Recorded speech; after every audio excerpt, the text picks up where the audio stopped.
Forex trading करायला सुरुवात करत असाल तर आधी ब्रोकर स्कॅम कसा होतो हे समजून घ्या. नाहीतर सुरुवात कधी शेवट होईल हे कळणार सुद्धा नाही. फॉरेक्स मार्केट ही जगातली सगळ्यात मोठी मार्केट आहे. पण याच मार्केटमध्ये बनावट ब्रोकर सुद्धा खूप घुसले आहेत.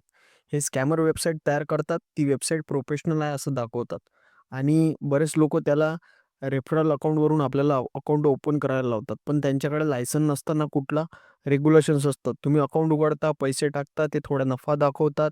मग नंतर विथड्रॉल करताच येत नाही. कारण ते तुमचं अकाउंट बंद केलं जातं आणि तुमचे पैसे ब्लॉक केले जातात.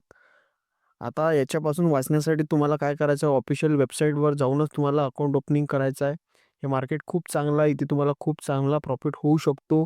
चांगला प्रॉपर वे जर फॉलो केला तर इथे खूप जास्त करिअरचं ऑप्शन तुम्हाला मिळू शकते. पण आधीच जर तुमच्यासोबत काही वाईट गोष्टी घडल्या तर आपल्याला त्याच्याबद्दल एक निगेटिव्हिटी तयार होते. म्हणून या गोष्टीपासून तुम्ही सावध राहणं फार गरजेचं आहे.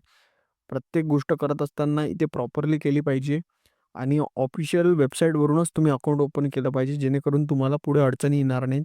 हे मार्केट खूप ईझी आहे. इथे फक्त तुम्हाला वाचणं फार महत्त्वाचं आहे आणि फसवणाऱ्यांची संख्या पण खूप मोठी आहे, कारण हे मार्केट